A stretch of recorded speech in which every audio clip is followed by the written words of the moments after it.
Assalamualaikum warahmatullahi wabarakatuh. Terima kasih kepada anda semua yang sekali lagi sudi bersama-sama dengan saya dalam YouTube channel Bedah Gusti, sebuah channel yang akan mengupas dan membedah pelbagai kisah kontroversi dan juga bintang-bintang Gusti kegemaran anda. Seperti biasa, sebelum saya mula membebel ni, tolong like, subscribe dan share dulu agar setiap kali ada episod baru ke udara, anda tidak akan terlepas untuk menyaksikannya. Minggu ini kita nak bercerita dan membedah kisah di belakang tabir. Apakah proses dalam usaha untuk melaksanakan sesebuah perlawanan Gusti itu? Bagaimanakah daripada permulaan sehinggalah ia diterjemahkan di gelanggang? Nak tahu cerita tentang cerita di belakang tabir ini? Teruskan bersama saya.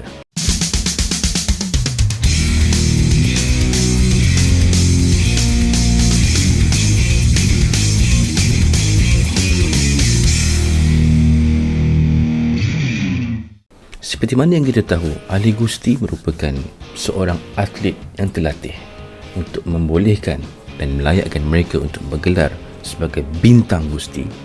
Mereka perlu menjalani latihan intensif yang bukan mengambil masa sekadar sehari dua, tetapi mungkin bertahun-tahun sehinggalah pihak pengurusan merasakan mereka benar-benar telah bersedia dan layak untuk bergelar Ali Gusti. Tetapi untuk proses ke arah melahirkan sebuah perlawanan Gusti itu, ini bukan sekadar melibatkan dua orang individu di atas gelanggang. Sebaliknya, ia bermula di belakang tabir dari jabatan kreatif yang menulis dan merangka cerita persengketaan antara mereka, kepada pihak yang menuluskan cerita itu, kepada pengadil di gelanggang, sehinggalah akhirnya ianya diselesaikan oleh pengurusi di dalam gelanggang. Apa yang saya nak bedah dan ceritakan ini adalah fokus kepada proses yang berlaku di WWE sendiri. Tapi mungkin di promotion lain ianya berbeza sedikit. Gusti bukan sekadar melibatkan dua atau beberapa individu yang bertarung di dalam gelanggang. Bagi nak mencantikkan sesebuah penceritaan di dalam Gusti itu, mereka memerlukan satu background story ataupun cerita latar yang padu bagi memungkinkan para penonton untuk terus excited dan teruja untuk menyaksikan apakah kesudahan di sebalik persengketaan mereka itu. Kalau nak kata Gusti itu sekadar nak menyaksikan orang melawan, boleh tengok di UFC, boleh tengok di pertandingan-pertandingan silat ke, MMA ke dan sebagainya. Tapi Gusti ini berbeza kerana ia bukan sekadar berlawan tetapi disulami dengan drama, dengan konflik dan sebagainya. Pernahkah anda menonton sebuah persembahan teater atau filem di panggung wayang, dan apabila anda keluar sahaja, anda merasa sangat kecewa dengan apa yang dipersembahkan dengan filem atau teater tersebut?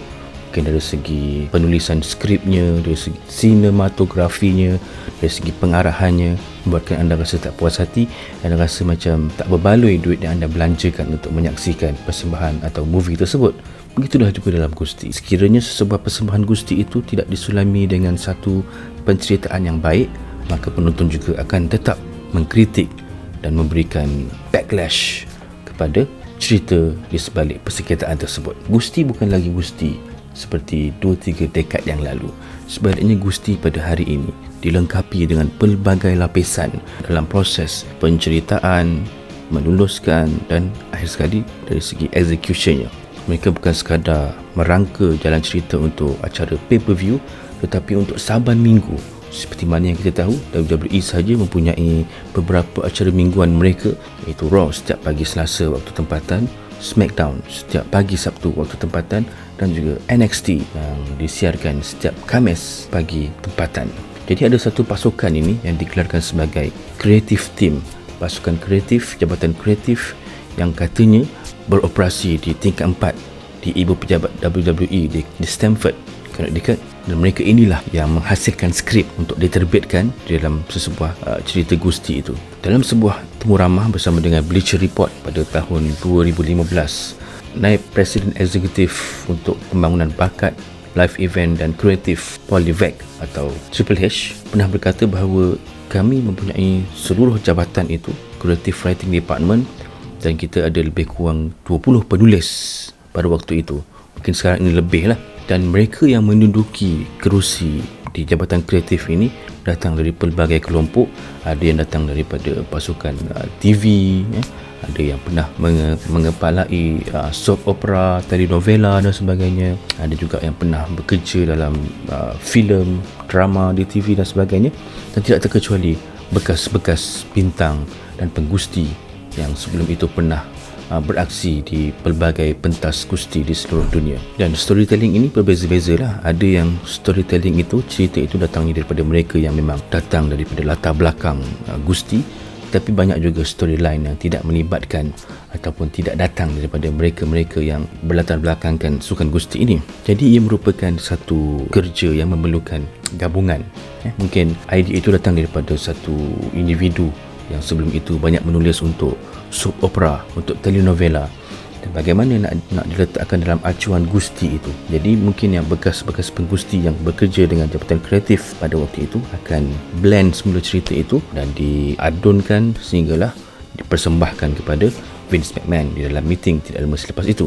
Untuk satu-satu persembahan dalam Raw contohnya, ia akan mengambil masa 10 ke 15 jam untuk menyiapkan satu-satu siaran itu dari segi penceritaannya bagi nak memenuhi setiap slot yang ada. Seperti mana yang kita tahu, Raw bersiaran selama 3 jam. Jadi selama 3 jam itulah mereka kena isi dengan pelbagai pengisian supaya ia tidak lompong dan terus menjadi sesuatu yang ditunggu-tunggu oleh para peminat. Menurut kata Triple H lagi, menjadi seorang penulis kreatif di WWE memerlukan anda untuk, of course, seorang yang kreatif dan juga bersedia untuk menerima kritikan dan perubahan di saat-saat akhir. Kata Triple H, minggu baharu di WWE bermula pada hari Rabu selepas acara Raw dan SmackDown bersiaran, dan mereka akan brainstorm apakah yang nak diisi di dalam program mingguan yang akan datang. Dan apabila mereka dah compilekan semua idea tersebut, ianya akan dibawa ke satu bilik persidangan yang akan dihadiri oleh beberapa pegawai atasan WWE, termasuklah pengerusi dan CEO WWE Vince McMahon. Kata Triple H lagi, untuk penceritaan melibatkan main eventer, contohnya macam tahun 2015 Daniel Bryan, mereka mempunyai pengaruh dalam storyline tersebut. Mungkin mereka boleh memberikan idea dan sebagainya bagaimana nak mencantikkan lagi storyline tersebut, dan mereka akan berbincang lah. Masa ketika 2015 ini, Triple H dan Daniel Bryan terlibat dalam satu storyline dan mereka sama-sama akan berkomunikasi secara dua hala, bertukar-tukar pendapat dan idea bagaimana nak mencantikkan lagi storyline yang dipersembahkan pada mereka itu. Jadi apabila berjalan cerita itu dah pun difinalisekan dan ditambah oleh beberapa personal touch oleh main eventer yang terlibat dalam penceritaan tersebut, ianya belum lagi boleh dikira sebagai final sehinggalah mendapat kelulusan daripada tim Vince McMahon dan dikeudarakan di TV. Kata Triple H lagi, last call tu adalah daripada Vince McMahon lah. Jadi mereka akan mengutarakan idea, akan mempersembahkan apa yang telah mereka perbincangkan sebelum itu kepada Vince, tetapi kata-kata akhir adalah daripada Vince McMahon. Kalau Vince McMahon memberikan lampu hijau kepada storyline tersebut, kepada skrip tersebut, maka bolehlah ia disiarkan di TV.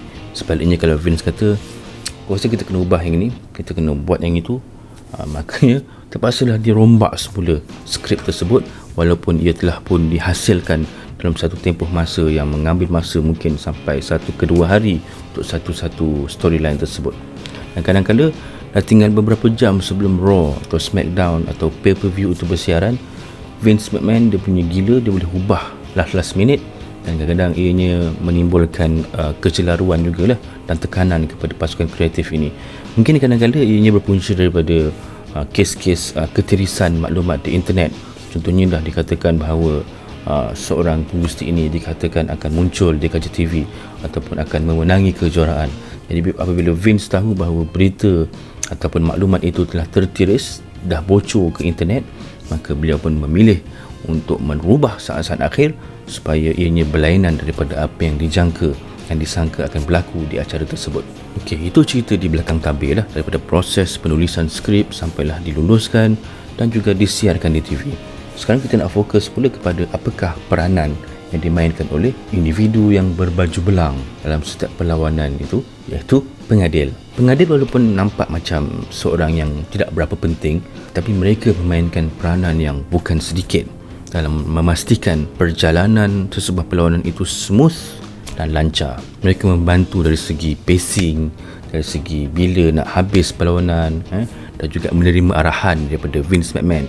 Kalau kita perasan, mereka ada memakai earpiece di telinga, dan dari semasa ke semasa pihak produksi di belakang tabir akan memberikan maklumat kepada pengadil dan pengadil akan menyampaikannya kepada penggusti yang terlibat.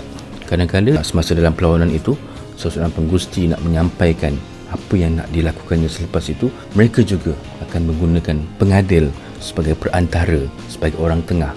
Contohnya macam Triple H nak lawan dengan Undertaker dan dia nak menyampaikan sesuatu kepada Undertaker, tapi beliau tidak akan sampaikan secara direct.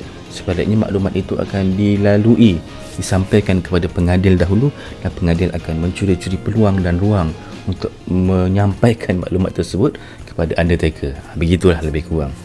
Biasanya ia berlaku ketika mana adegan kena low blow dan sebagainya, memerlukan pengadil pergi attend penggusti yang sedang sakit tersebut, cuba nak meletakkan undang-undang di tempatnya kan.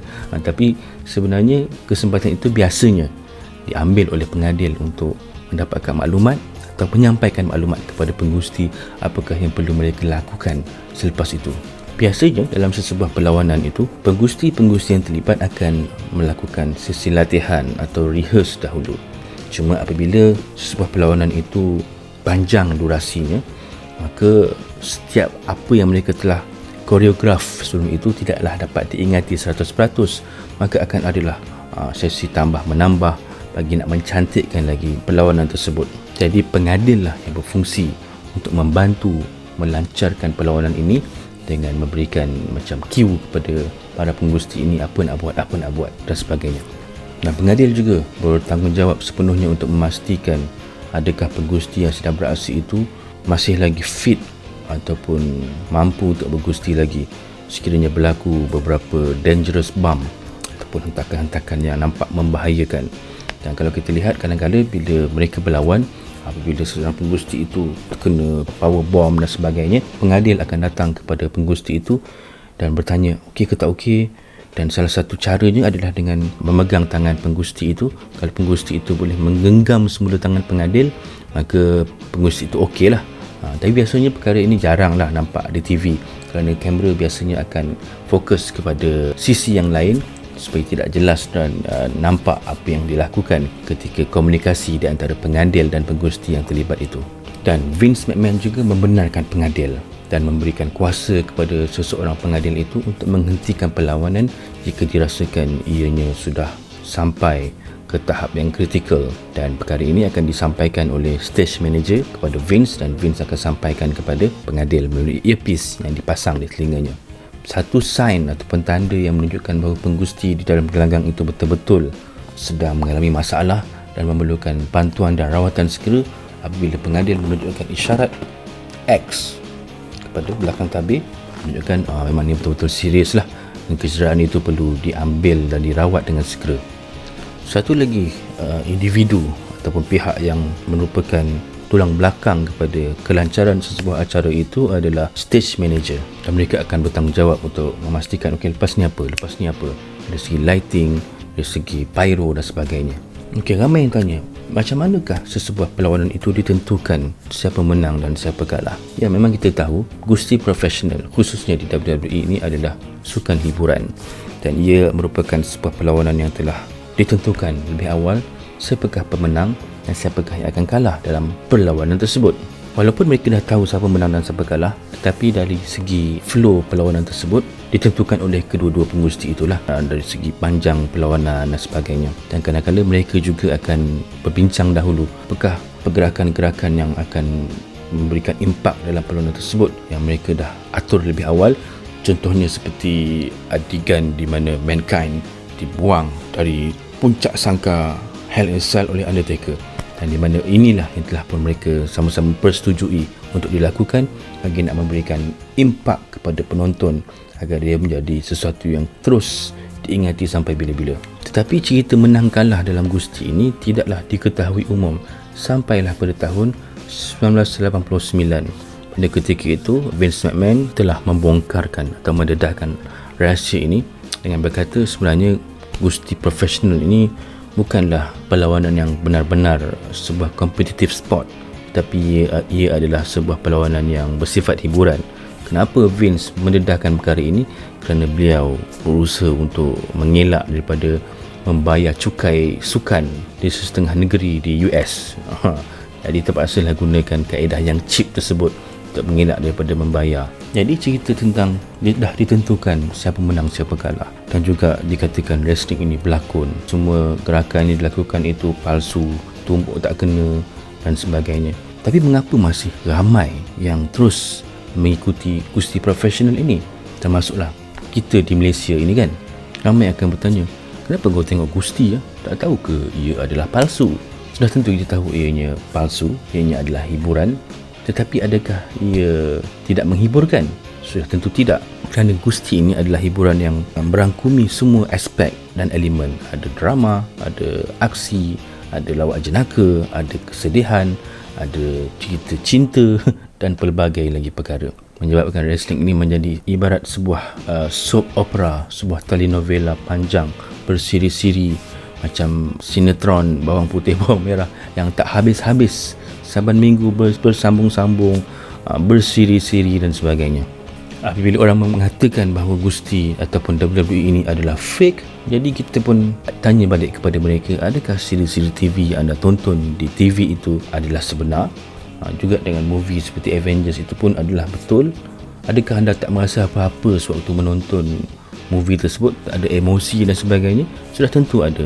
Begitu jugalah dengan gusti, di mana gusti ini ibarat sebuah persembahan teater yang dilakukan secara live tanpa stuntman dan sebagainya. Jadi itu yang membezakan. Bukan soal kalah menang itu yang menjadi perkara pokok dalam kita sebagai peminat menonton gusti itu. Sebaliknya, ia adalah bagaimanakah perjalanan penghasilan sesebuah perlawanan itu berlangsung, flow-nya bagaimana, aksi-aksi yang dipertontonkannya itu bagaimana. Jadi inilah perkara-perkara yang menangkap mata kami para peminat gusti apabila ramai yang mengondem dan mengkritik, apa benda dah tengok gusti ni, kan tipu ni kan. Tapi cuba anda masuk ke gelanggang gusti dan tengok betapa tipunya sesebuah perlawanan itu. Jadi itulah cerita belakang tabir bagaimana sesebuah perlawanan dan penceritaan gusti itu berlaku. Terima kasih kepada anda semua yang menonton. Kita akan berjumpa lagi pada sesi-sesi membedah yang akan datang. Jangan lupa like, subscribe dan share. Terima kasih. Assalamualaikum warahmatullahi wabarakatuh. Bye-bye.